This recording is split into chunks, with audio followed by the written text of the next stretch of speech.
The people in Calgary have really supported us, and that in return has supported those less fortunate in the community. I believe in Calgary. I believe in Calgary.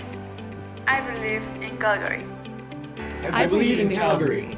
This is the We Believe in Calgary podcast.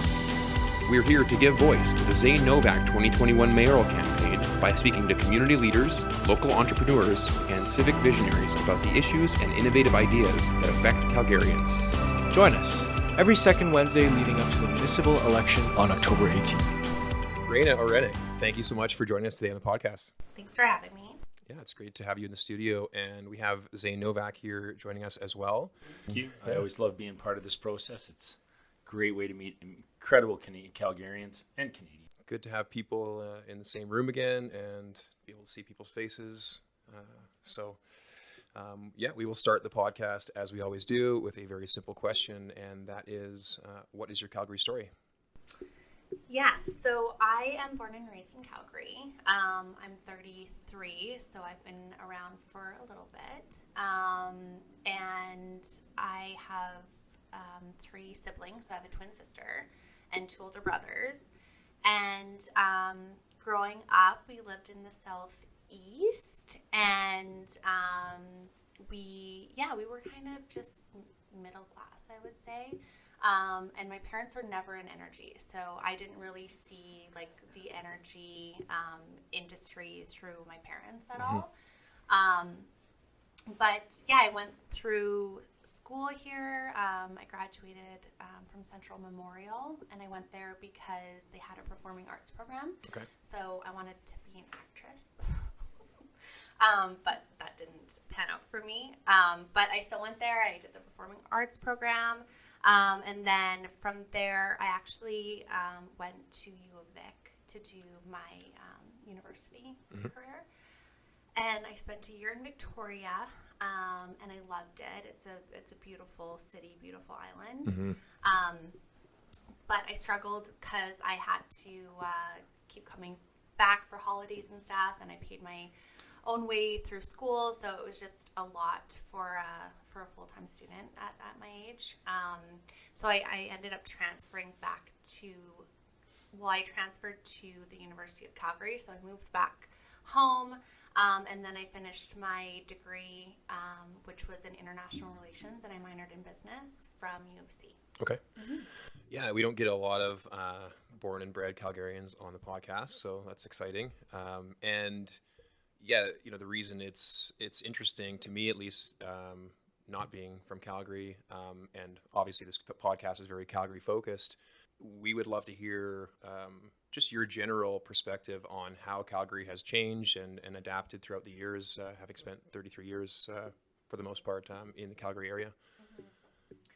Yeah, that's like an interesting question and one that I think about sometimes. And given the fact that I was able to move away and live in a different province and experience a different city, really opened my eyes to what Calgary has to offer. And when I moved to Victoria, I tried to find a part-time job, like waitressing while I was in school. Could not find a part-time job. Safeway wouldn't even hire me to like bag groceries because the students took up all the jobs, and like you had to live there full time just to find any opportunity because all the jobs would be taken by the time you like started your school. So I was like, what the heck? Like, this is crazy. And given my situation, I was like, well, I need to work. So when I transferred to U of C, I was like, well, now I'm in Calgary. Like, I'm sure I can find a part-time job. Literally took me one day, and I walked into a restaurant. So when was that, like time-wise That would have been 2008, 2009. Yeah. So I had like my resume, and I just like walked into a restaurant in Kensington, and I was like, hey, my name's Rayna, like here's my resume, I'm a student, like I'm just looking for something part-time. Hired me on the spot. And then that sort of snowballed me into going to school, I would say like part to full-time, like 3 to 4 classes a week. And then I would waitress or bartend on the weekends. And living and working and going to school in Calgary, it like that experience opened up my eyes to like what Calgary had to offer. And for the longest time I was like, I'm going to move out of Calgary. Like there's nothing here for me. I want to be an actress and like there's just no opportunity. But when I was waitressing and bartending, I saw like so many people out and about spending money. They enjoyed what they were doing. And it was so vibrant. Like there's just like so much energy, and I could see that like meeting people, and I bartended at the Stampede for Cowboys a couple times, and it was just crazy how busy the city was. I know, and that's one of the things that really attracted me here, because in that same time period and a bit before this, when I started coming to Calgary. And I mean, that was my lead question to everybody I talked to, was like, what's your Calgary story? Because unlike you, not a lot of people were born and raised, but they were drawn to this. And I always say, it was like moths coming to a candle. We were just attracted to Calgary because it had exactly what you're saying, that opportunity. And there was an energy. And you walk downtown, or you walk through a mall, or you walk on 17th Ave, and it just seemed to flow off of people. There was this whole thing like, man, today I had a great day, but you know what? Tomorrow's going to be even better. And that's what really helped me just fall in love with this city too. So what you described really resonates to me, but unusually because it's from a different angle, because I wasn't always from here, right?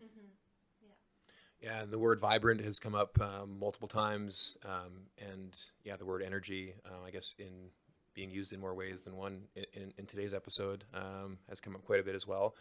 And I'd like to talk about that. So you are currently working in the energy industry. You have a bit of experience. So maybe I will take a quick step back. What led you to transition from your time in university to working now in energy?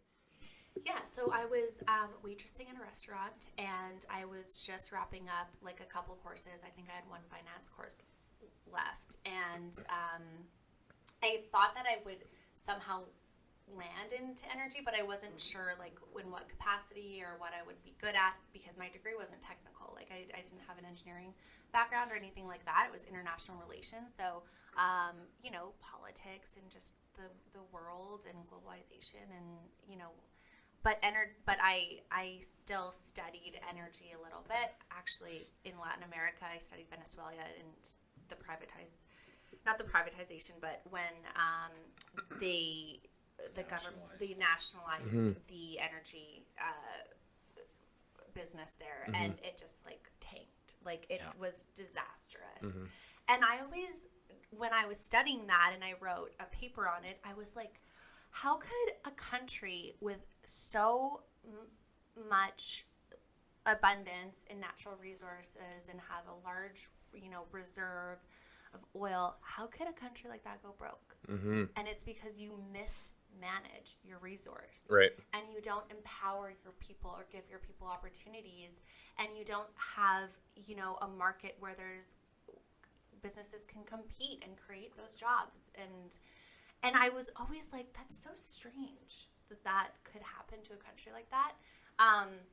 So I was like, I'm gonna land in energy, I just don't know what. And I was waitressing one night, and this table came in. It was pretty late. Could tell the guys weren't from around here. So I went up to them and took their order, and I was like, where are you guys from? Like, you don't seem like you're around here. And they were like, well, we're from Whitecourt, Alberta. Well, I've never heard of Whitecourt, Alberta, and I had no idea. And so they were telling me that they had started a company, a pipeline and facility construction company, and they were looking for a sales representative for Calgary. And they asked if I would be interested. Well, I have 1 or 2 courses to finish. I'm already thinking about coming into the energy industry, and I was like, yeah, sure. Why don't we set up a interview when I'm not like in a plaid skirt and I don't have like a tray of beer, and we'll chat and see like if this will work. So we interviewed the next day, and they were like, yeah, we think that you would be great. So that was my first introduction to the industry, and my first job was I found it while I was waitressing, talking to people, getting to know people. And then I used that and all the connections that I made throughout, just waitressing and just knowing people. That sort of led me to expand my network and meet more people in the industry and meet more people in pipeline construction and facility construction and engineering firms. And it just it literally just sprawled into this huge network of people and companies that I didn't even know existed. So from there, a recession hit and the company was like, this is going to be really tough for us. And so I was like, Kate, fair enough. And I found another company called HSC Integrated. So they hired me on and I was with them for almost 2 years, and it was a great company, super corporate, but we just had such a great team and culture. But I hit my ceiling there and there just wasn't room for me to move up. So I was hired on with another company, Mastec Canada, and they're a large pipeline and facility construction company. So I kind of went back to my roots, but all those networks and all those connections and all those people I've met have helped me so much in my career and where I am today. And you never want to burn a bridge in this industry. Right. That's so true. I have a saying. I always say, be careful the toes you step on today, because they could be attached to the ass you may need to kiss tomorrow. This is a huge multi-billion-dollar industry we're in, oil and gas, but it's a tiny neighborhood. And everything you said makes so much sense. The connections you make here, and if you make them with respect and you make them, for all the right reasons and with all the right outcomes and inputs, those serve you well as you go through life in this city. And I think that's one of the beauties of Calgary is you can come into this industry and you can have prosperity without having had 7 years of schooling, or you come in, you prove yourself, you'll often be given a chance to just go on your own merit and do what you do and succeed. And I think that's one of the things that really appealed to me about Calgary was it was embracing of all and not of just a few. And is that, Rayna, do you think that potential, that opportunity still exists in the same way it did, I guess, when you first started? Yeah, it does. Because, after Mastec, I went to another company because I was with Mastec for almost 2 years, and COVID hit, but also at the same time, the price war happened between Russia and Saudi. So it was just it was just the perfect storm for a terrible disaster economically. So I was scared. I was like, oh my gosh, no one's hiring. No one knows what's going on. There was just so much uncertainty in the energy industry. And luckily for me, those connections and those relationships that I've built lasted, and I got picked up right away and spent some time with a company called Gemini in fabrication. And then I left Gemini and I was like, I don't know where the industry is at, because I feel like sometimes you gauge the industry, how busy it is, if people are really wanting to add to their business development team, or you're not on the market for very long. And I had so many offers come in, and I was like, okay, I feel like those relationships that I've built and the respect that I've been able to just have from my peers, and the industry being busy and picking up again, helped me land into the job that I'm in now, which is Petroleum Industries. And you're still doing business development for them? Okay. Can you talk a bit about that role? Yeah, so like I said, I didn't really know what I wanted to do in the energy industry, but business development and sales is definitely something that suits me really well in terms of just being extroverted and being a people person, being personable, really wanting to have those relationships that are meaningful, and that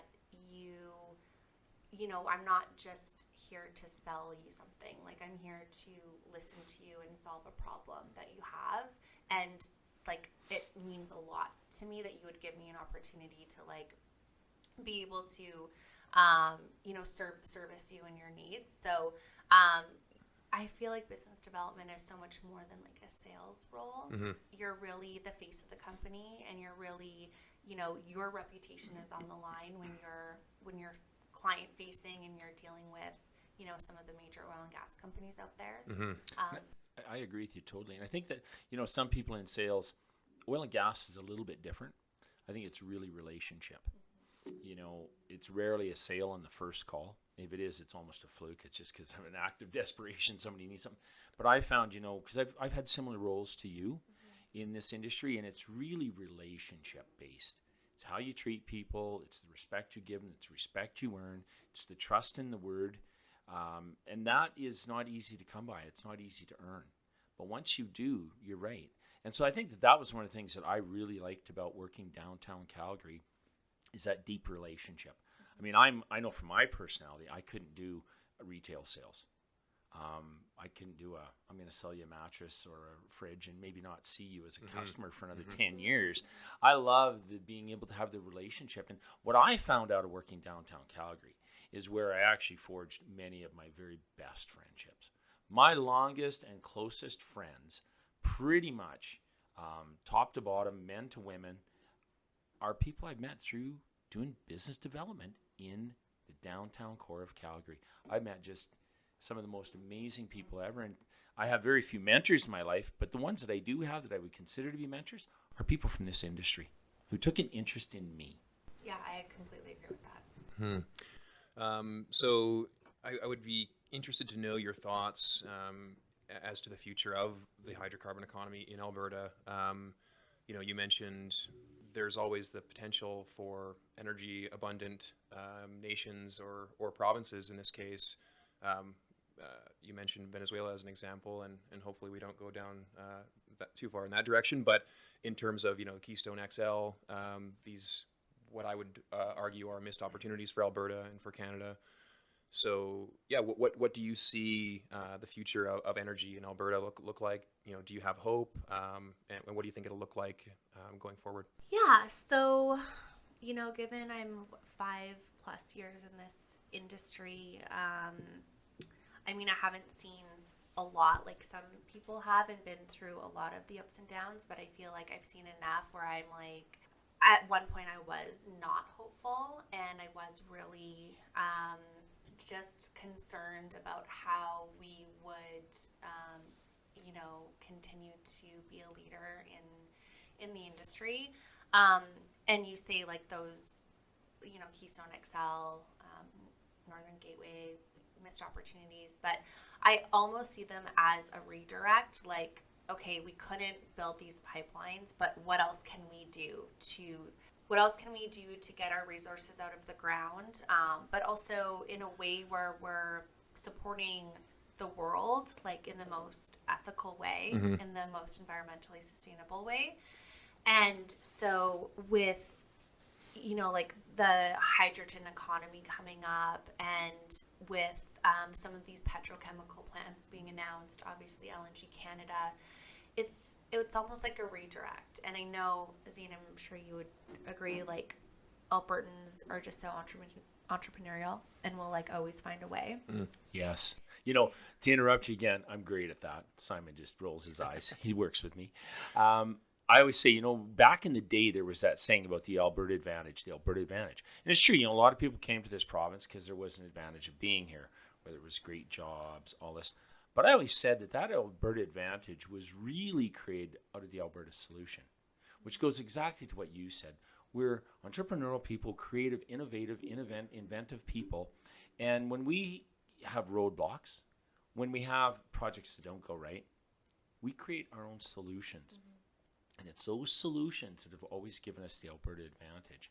And I agree with you. I felt some dark days in this industry, some dark days in this city. That's what, motivated me to take the course I'm taking now, running for mayor. But I'm running for mayor because I believe that as Albertans, we have the ability to create our solutions and to find our way out of these things. So, exactly what you said, a year and a half ago, not even, when our oil prices were in the negatives, and vacancy downtown, the layoffs, like 60-70% of staff were being laid off, companies were closing. yeah, there were some times where, like, I agree with you. I was just like, oh my goodness, like, will we ever come back from this? I think we're going to come back very differently. I don't think we're going to have the excesses that, you know, we enjoyed in 08 and 06 and 04 and even 2014.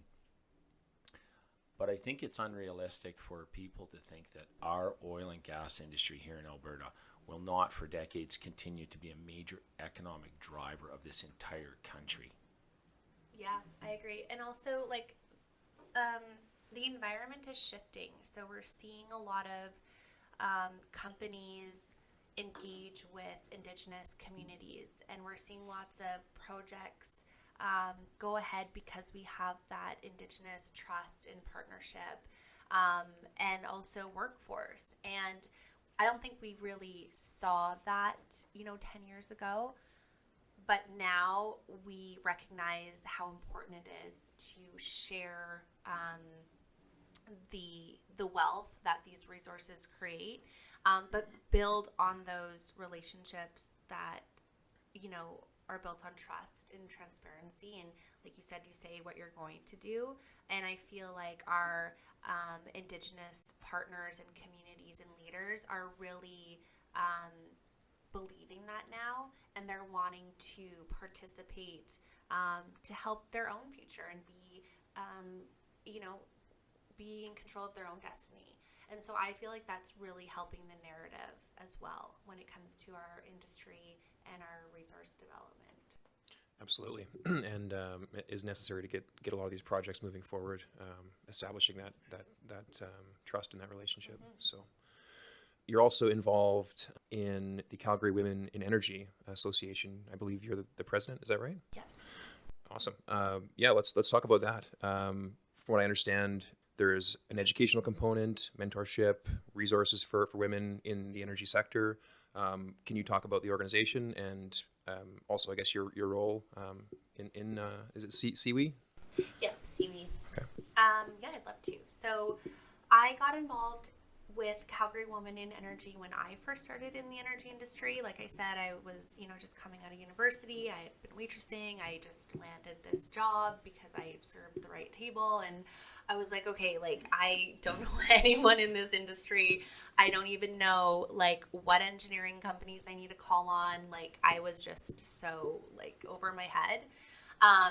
And a friend of mine said, you should check out Calgary Women in Energy. Like, they're a really great group, and I think it would be really good just to talk to, like-minded women or women who have similar backgrounds, like in terms of just being kind of new to the industry.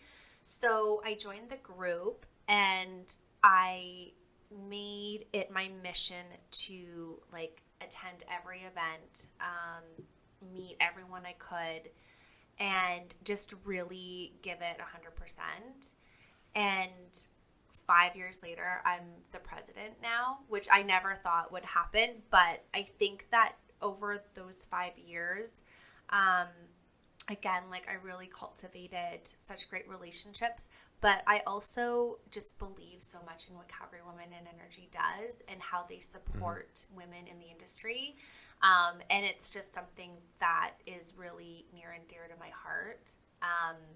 So for our group, we were established in 2003, so we've been around for 18 years.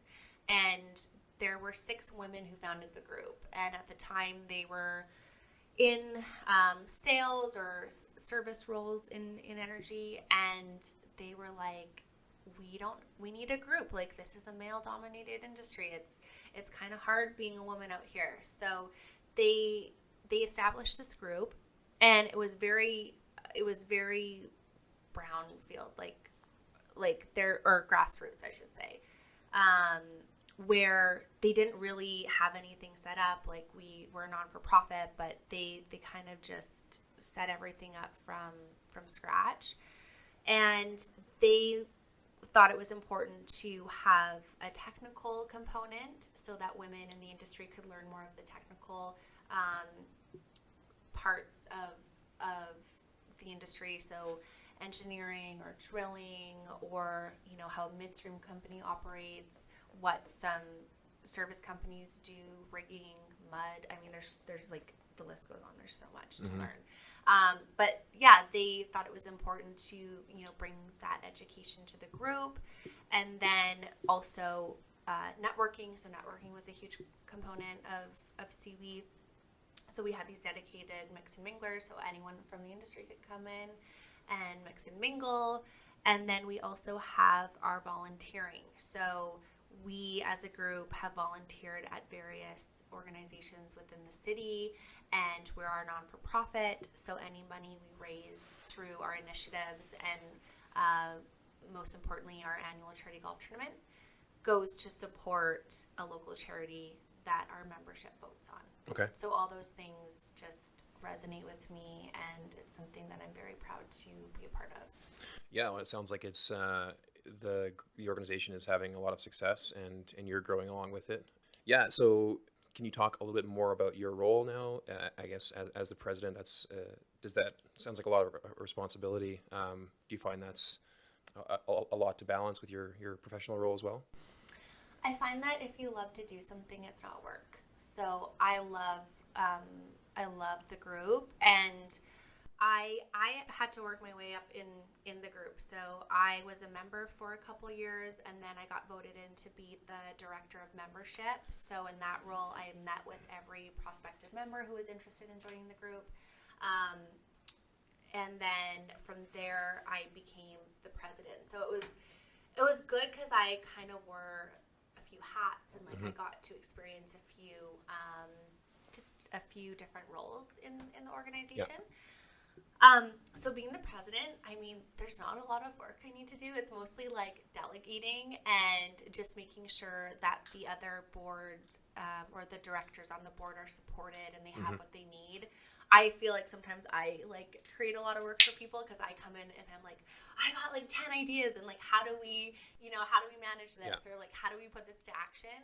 And the thing I love about CWIE so much is you can come into this group and have an idea, and the group can get that off the ground, and we can make it happen. So I came in and I was the director of membership. So this is maybe a year or two ago. And I was like, we really need to have a forum where we have industry leaders come in and just talk about their experiences, women, men, Indigenous leaders, and we all need to just come together and talk about what's working, what's not working, what do we need to do to improve. And this forum was created called Allies in Energy. So we hosted this last year, and we had over 300 people attend this forum. It was the first thing in its kind that Calgary Women in Energy ever did. And the fact that we had sold it out at the Petroleum Club, over 300 people post-COVID was insane. And we had Susanna Pierce come in with her LNG Canada team, which, by the way, was designed to be 50% men, 50% women on their executive team. So there were 6 women who came in, and also a group called Canada Powered by Women. So we had 2 representatives from that group, and we talked about diversity and inclusion and equity, and we talked about unconscious bias and stereotypes, and we talked about how organizations can develop metrics to measure the success of, what does D&I look like? What does that success look like to an organization? And LNG Canada is a great example. I mean, I can't believe, it's the largest private investment project to be sanctioned and under development in Canadian history. Wow. It's 40 billion. So we learned a lot from not only the project, but from how it was managed at an executive level and how important diversity and inclusion was to that team. Right. In as you said, such a traditionally male-dominated industry, obviously important to have that voice of advocacy there. So we'll include a link in the podcast to the CWIE website. But where would our listeners be able to find information on the group? So your listeners can go to www.cwie.org, and that's our website. We also have a YouTube channel, so there's some really great videos on becoming a member and just some highlights from our charity golf tournament, and just some other great videos on some of the charities that we supported. Okay. So yeah, we've got our YouTube channel, we have our website, we have our LinkedIn, Calgary Women in Energy, and we also have an Instagram. Okay. Oh, I got a couple quick questions for you. So you said it was founded in 2003 with 6 members. How many members do you have now in 2021? So we have about 180 members now. Wow. Wow. So now, are there opportunities for organizations to support you to be like associate members, or how does your membership work, or is it just exclusive for women? Like, how can, I guess I'm asking a multiple of questions here. A, is there opportunity for organizations to support your group? Yes, there is. So yes, our membership is female based, and to be a member, 80% of your work has to be in energy. So when I talk about like 180 members, we've vetted all those members. So we know them like by name, basically, because we've all interviewed them and we're a close-knit group like that. So that is a prerequisite to be a part of the group. Now, how companies and organizations can support us is through our annual charity golf tournament. So that's where we raise most of the money to donate to the charity. This year we chose the Calgary Women's Center. We invite companies to sponsor this event, and they can support us that way. They also can support us through our other event, like I mentioned, Allies in Energy. We take sponsorships for that as well. And at the end of the year, all the money we raise for these events and the support of our sponsors and the organizations behind that goes directly to the charity. So that's excellent. I mean, I have a huge soft spot in my soul for charity. I've done a lot of that myself. But speaking specifically to your organization, Women in Energy, I know that, the percentage, I don't know the numbers off the top of my head, of female engineers is disturbingly low, right? And I mean, I learned a lesson. I've told this story many times. People ask me, like, who are my mentors, or who are my favorite people, or who are the people I look up to the most? Well, I don't have many true mentors. It just wasn't how I was raised. I have a few people I certainly look up to in Calgary, and most are in the energy industry. But I've always said to me, the 4 most important people that I learned the most from, respected the most, and I can't name them 1, 2, 3, 4. They're all in the same lump there. But it'd be my grandmother, my mother, my daughter, and my son. So 3 of the 4 most influential people in my world are women. And so I always say, when I walk in a room and there's a woman there, chances are, that's the smartest woman, the most intelligent woman, that is the smartest person, the most intelligent person, or the wisest person in the room. And that's why it's really shocking that there aren't more female engineers. Now, what do you think are the biggest challenges that women still face in Calgary, and maybe even specifically in energy? Like, what could and should be done better or differently, or what do you get specific feedback from your group? Yes, we do. We chat about this a lot in our group. So some of the challenges that still exist for us, it is unconscious bias. It's feeling like our executives, our male executives, don't think that we are smart enough or capable enough, or we don't have the technical experience.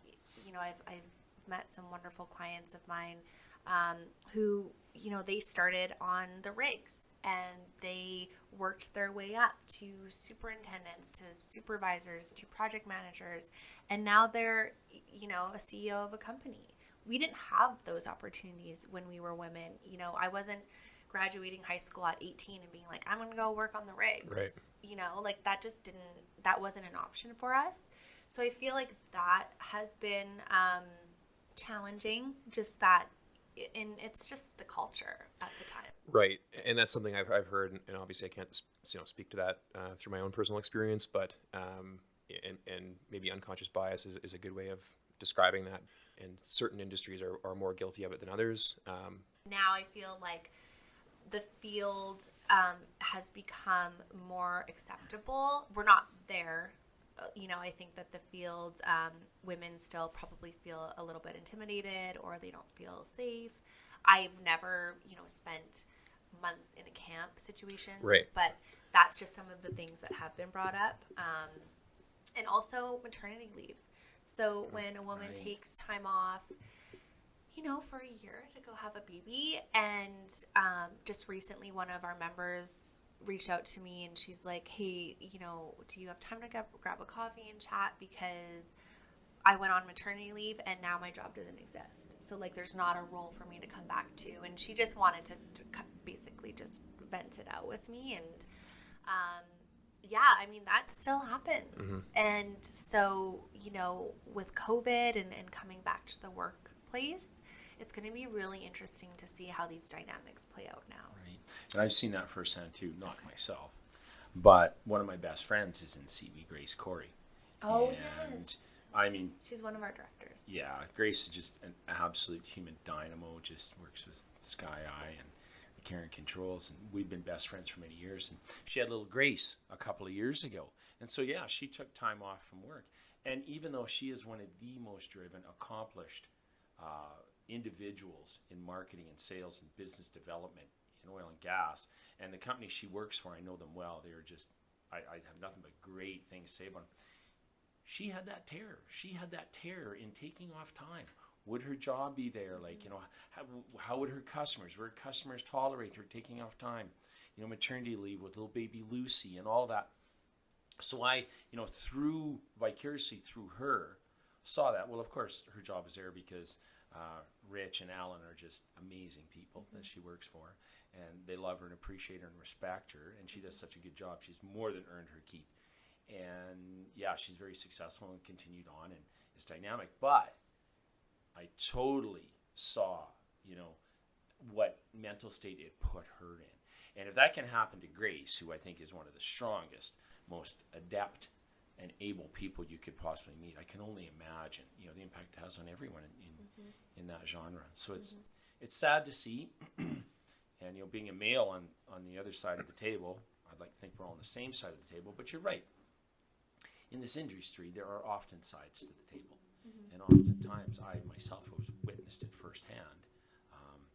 The kind of men are on one side in many situations, men and women are on the other. So what do you think? Are there specific things that you wish you could say to the male audience right now that hopefully will listen to this podcast about how to make life more successful for you, which will then make life more successful in the industry for them? Because, knowing you, knowing Grace, knowing numerous others in your organization, brilliant individuals, and working with them is just a benefit to everybody at the table.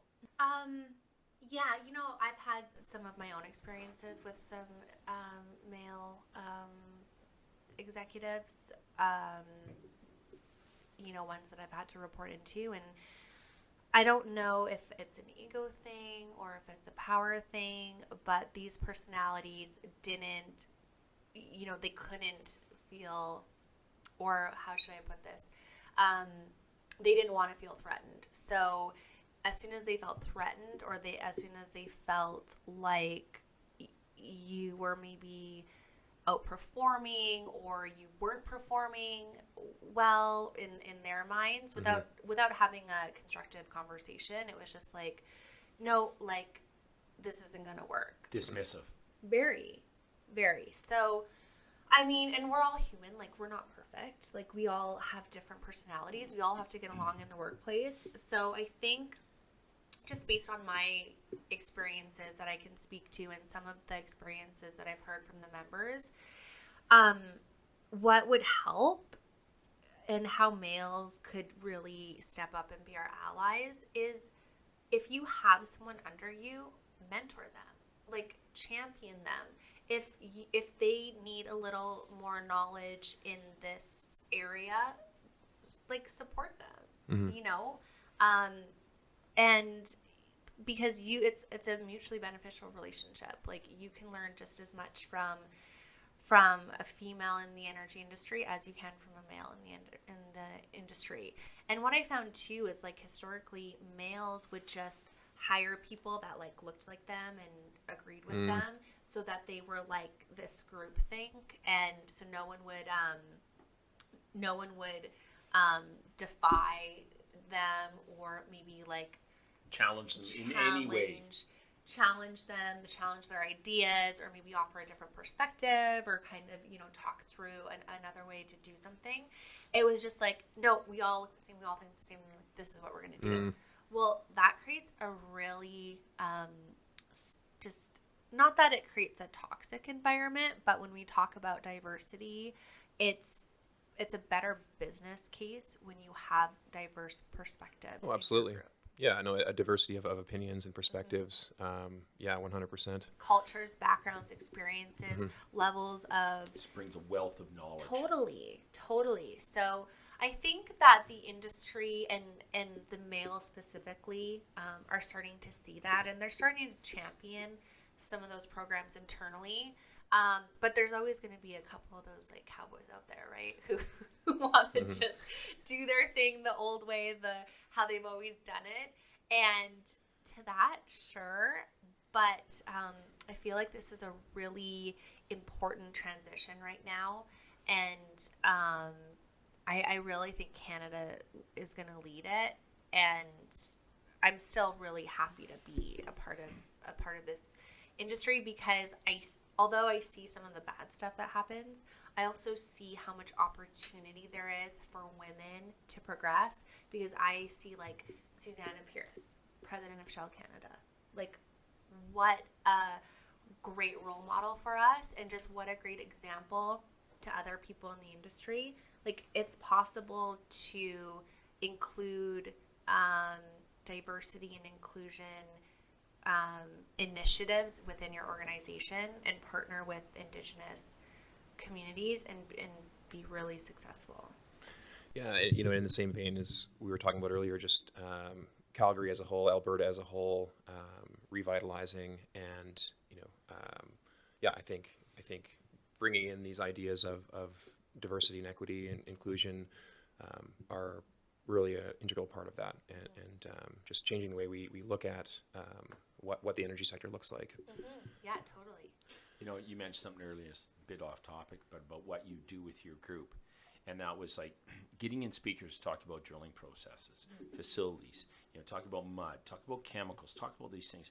I mean, I worked for a company a few years back, business development, and they kept doing, I was coming to these Jeffrey Gettimore courses about, you know, you got your personalities, like you're a salesperson, you're business, you know, you target your customer, are they an A or a B or a C or a red or a green or a blue or whatever.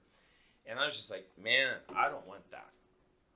Give me courses to help me understand more about a rig, or about, you know, lateral drills, or about this or that. So when I sit at the table and I talk with my customer, it's an intelligent conversation instead of me just going, oh, I wonder what kind of personality he is. How do I morph myself to sell something to him at this lunch?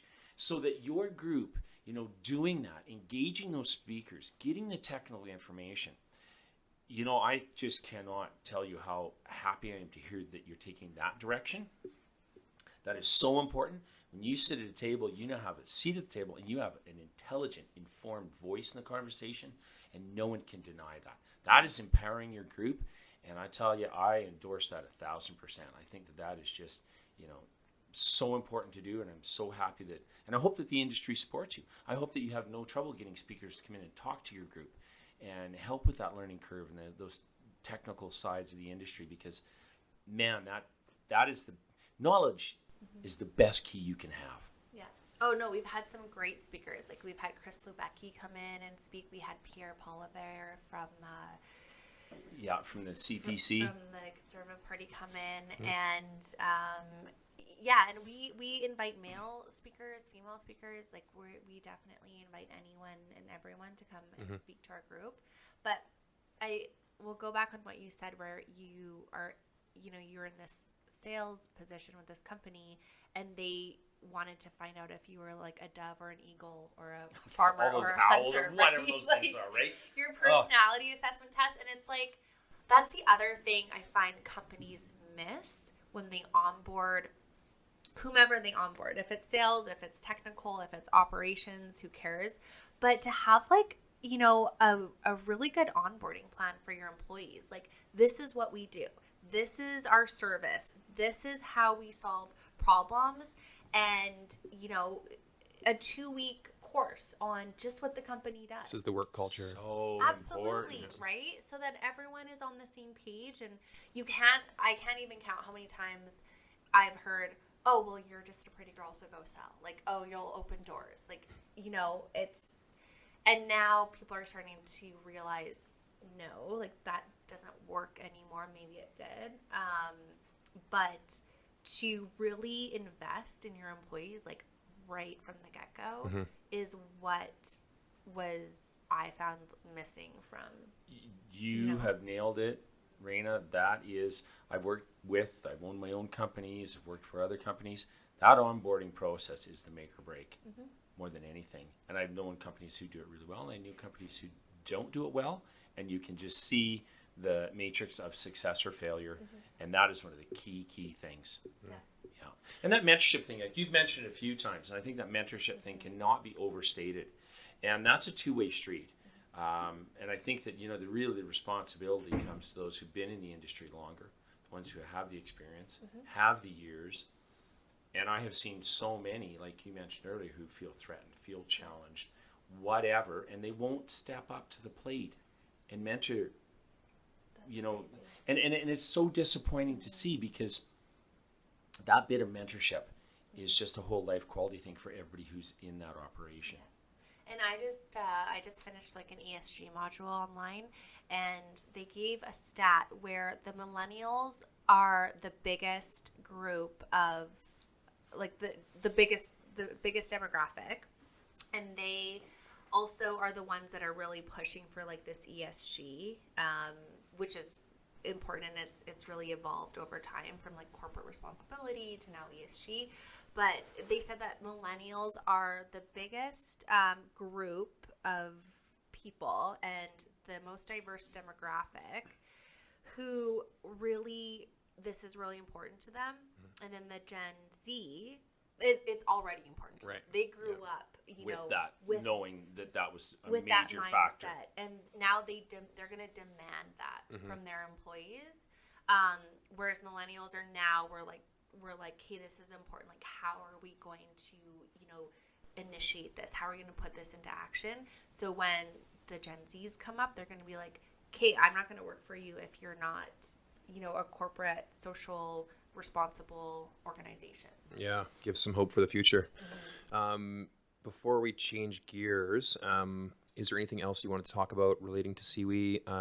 Has the charity golf tournament already taken place, or is that still coming up? So our charity golf tournament is September 2nd at Willow Park. We typically sell out like the first day, so we did sell out. We have amazing sponsors who signed up, and since the 18 years that we've been operating and we've been around, we've raised over $500,000 for local charities in Calgary. So really proud of that number. And when I look at that, it's all because our friends in the energy industry like really stepped up and they've supported us. And it just also shows how wonderful this energy industry is to our community and how just the impact they make in terms of their generosity. I'm always blown away by how much this industry helps Calgary and Alberta. It's just amazing to see. Okay. You mentioned there's a bit of transition going on right now, and I think everyone's fairly tired of talking about COVID-related stuff, but what's been your experience at Prolium and elsewhere as to going into COVID and now transitioning out of that? What does that look like? Yeah, so I'm working from home right now, and our company is pretty small, so we don't really have to worry about like a mass employees coming back into the office. So it's good for us right now. I mean, I have an option to go into the office. Our head office is in Airdrie, so that's an option. But I'm hearing a lot of mixed reviews from just my colleagues and obviously, the members in CWIE, where a lot of people want a hybrid approach. A lot of people have said, hey, we've shown you that we can be productive at home. We've given up our home, like to work from home. Like we've given up that space. We've given up that sanctuary. We've brought work into the house. And I think it's fair that employers look at that and they're like, okay, you gave us a lot and you accommodated us when we needed. And I would hope that that would happen in return. So a lot of people, like I said, are hoping for a hybrid approach. And I think companies really have to consider that, and they have to consider what works best for their employees. Especially if the numbers don't lie, and if there's data out there that your company was still successful during this time, then I think that it's important to definitely consider where your employees are coming from, Right. as they return. Yeah, I think there's some good pivots that we've learned, as humans and certainly as an industry to make. One of the things that worries me about not, coming back to the office for some individuals, not all, because I agree with you. I really believe there should be a hybrid embracement of this. Well, I know one of my things that I really missed is a little bit of that water cooler talk, and I think that there's a certain amount of creativity to that, because I spent so much time on Zoom meetings, which I kind of got comfortable with them, but I kind of just hate them now. But when you're on a Zoom meeting and you're on a project and you have kind of a little bit of a way out in the left or right field idea of something to do, you might be hesitant to throw it on the screen in front of everyone and go, hey. But I know myself, and I really talk about this for my campaign. When we're all sitting around our boardroom there or in that same workspace, and somebody's got an idea that's pretty revolutionary, but it might be kind of just stupid revolutionary, or it could be really revolutionary good. Well, what do? You walk over, you grab your cup of coffee, you come out of your cubicle, whatever, you're going to the coffee machine as an excuse, and you stick your head in, your neighbor's office, and you go, we got that problem on that well, or we got this or that. We thought about desanding it doing this, or we thought about, doing that. And that individual is going to go, we've tried that, didn't really work. And you go, okay, you go get your coffee, away you go. Now, you might be a little hesitant to throw that on a screen with your CEO or your team leads or this, that. So I worry that too much isolation could impede some of just that creative, just jargon that we have. And I've really seen that in our office running the campaign for mayor. When we're all able to be in the office together, wow, we come up with ideas left, right, and center. But then I also know people in my world, like my daughter, for instance, and working from home to her is just the best thing ever in the world. So I think you nailed on the head. I think this is going to really fall on management to do what management should do, and that's manage people to the best of their abilities. And this is where you need that hybrid system, because I think that the ones who have just thrived so well at home shouldn't be penalized for it, and in fact should be rewarded for it. But then we also have to be sure that we're keeping that creative flow and just that socialization, because for a lot of humans, we're quite social people, right? So, but I think you nailed it when you talked about the hybrid approach. And I just hope that management is wise enough to see that and implement it. Well, it's a real challenge, I think, because that element of team dynamic and creativity, I think it's not a measurable. It's more of an intangible. But I couldn't agree more. I've worked from home office for quite some time, and I do miss that. Like years ago, being able to actually interact in person with coworkers. So transitioning a little bit, and you've already talked a little bit about how CWIE is a great organization advocating for women, providing resources. We're wondering what you think the city of Calgary could do to better advocate for women.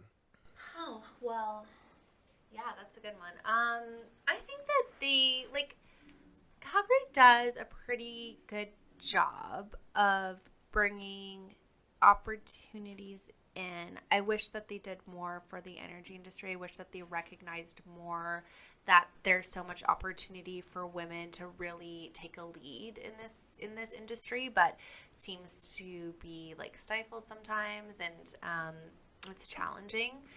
But I also see, the tech space really blossoming here, and I just heard movies and film and movies are just blowing up in know? Calgary, which it just thrills me to no end. yeah. You can revisit the childhood dream. I could, yeah. I'll just. You're coming full circle. There we go. Okay, perfect. Yeah, I mean, I just really wish our government would see just how much opportunity exists in energy for women for leadership positions, and just their the qualities and capabilities that they bring to the table, I think would really benefit in this transition. And I mean, small businesses, of course, like anything that Calgary can do to promote small businesses. It's obviously COVID has just wreaked havoc. So I'm really hoping that bouncing back, there'll be a lot of opportunity and not a lot of barriers for some of these, women businesses, male businesses, any small business. But yeah, I agree with you. I mean, I even know so many women who do like cottage craft style stuff, work from home, maybe raise a family or whatever. And,